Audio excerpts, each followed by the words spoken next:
ધામ અંબાજીથી તસવીર આવી રહી છે તે આપને બતાવીએ। અંબાજી પંથકમાં મોડી રાત્રે ધોધમાર વરસાદ પડ્યો। અનેક વિસ્તારોમાં ગાજવીજ સાથે વરસાદ।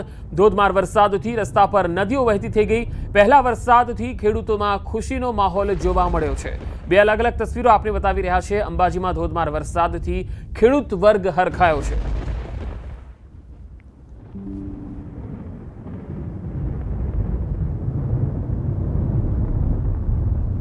હવે સુરતથી તસવીર આવી રહી છે। સુરત જિલ્લામાં સવારથી જ વરસાદી માહોલ જામ્યો। દક્ષિણ ગુજરાતના અનેક વિસ્તારોમાં વરસાદી માહોલ છે।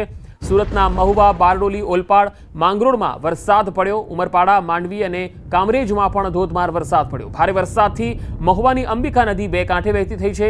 રોડ રસ્તા પણ પાણીમાં ગરકાવ થઈ ગયા છે।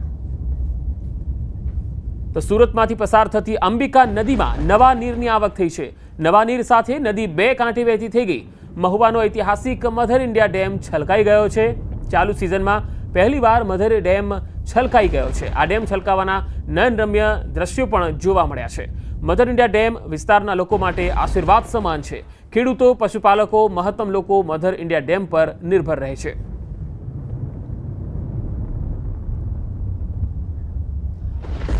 સુરત બાદ હવે વાત ડાંગ જિલ્લાની। ડાંગ જિલ્લામાં પણ વરસાદી માહોલ જામ્યો છે। ડાંગની ત્રણ મુખ્ય નદીઓ છે, પૂર્ણા, અંબિકા, ગીરા, ખાપરી। આ નદીના જળસ્તરમાં વધારો થયો છે।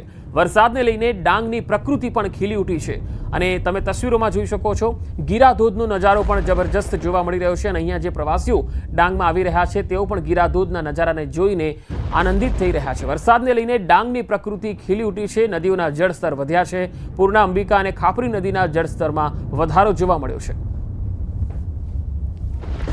વરસાદને લઈને ડાંગની પ્રકૃતિ ખીલી ઉઠી છે। ડાંગના તમામ તાલુકાઓમાં ગઈકાલથી ધોધમાર વરસાદ પડ્યો છે। તેના પગલે નદીઓના જળસ્તરમાં વધારો થયો છે અને જે ગીરા ધોધનો નજારો જે ડાંગમાં સૌથી વધારે જોવા માટે સહેલાણીઓ આવતા હોય છે તેનો પણ નજારો જોવાલાયક છે।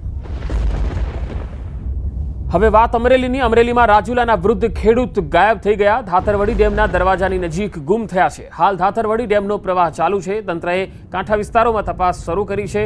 પાણીના પ્રવાહમાં તણાયા હોવાની આશંકા સેવાઈ રહી છે। રાજુલાના આ વૃદ્ધ છે જેઓ ગુમ થઈ ગયા છે। તંત્રની ટીમોએ કિનારાના વિસ્તારોમાં સર્ચ શરૂ કર્યું છે। જોકે રાજુલાના આ વૃદ્ધ ખેડૂત છે એ કેવી રીતે ગુમ થયા તે તપાસનો વિષય છે। ધાતરવડી ડેમના દરવાજાની નજીકથી ગુમ થયા છે એટલે આશંકા એવી છે કે પાણીનો પ્રવાહ ચાલુ હોવાના કારણે ક્યાંક તેમાં તણાઈ ગયા હોય અથવા તો ક્યાંક તેમાં ગુમ ન થઈ ગયા હોય, એટલે એની તપાસ ચાલી રહી છે। પાણીના જે કિનારાના જે વિસ્તારો છે ત્યાં તપાસ કરવામાં આવી રહી છે। કદાચ પાણીના પ્રવાહમાં તેઓ તણાઈ તો નથી ગયા એવી આશંકા સેવાઈ રહી છે। હવે છોટાઉદેપુરથી તસવીર આવી રહી છે તે આપ જોઈ શકો છો। છોટાઉદેપુરના તેજગઢમાં ધોધમાર વરસાદ પડ્યો। ડુમાલી, પુનિયાવાટ સહિતના ગામડાઓમાં વરસાદ। ધોધમાર વરસાદને કારણે રસ્તાઓ પર પાણી ભરાઈ ગયા। છોટાઉદેપુરના મુખ્ય માર્ગો પર પાણી ભરાતા વાહન ચાલકો પણ અટવાયા હતા। દક્ષિણના લગભગ તમામ જિલ્લાઓમાં વરસાદના અહેવાલ આવી રહ્યા છે। છોટાઉદેપુરના પણ અનેક વિસ્તારોમાં વરસાદ પડ્યો, જેના પગલે વાતાવરણમાં ઠંડક ફેલાઈ ગઈ। ગ્રામીણ વિસ્તારોમાં સૌથી વધારે વરસાદ, જેમાં તેજગઢમાં ધોધમાર વરસાદથી મુખ્ય માર્ગો પર પાણી ભરાઈ ગયા। તો છોટાઉદેપુરમાં વરસાદને કારણે રસ્તાઓ પર પાણી ભરાઈ ગયા હતા। તસવીરો આવી રહી છે મુખ્ય માર્ગોથી। ડુમાલી, પુનિયાવાટ આ જે વિસ્તારો છે ત્યાં ધોધમાર વરસાદ પડ્યો હતો, જેના પગલે રસ્તાઓ પર પાણી ભરાઈ જતા જળમગ્ન થયા।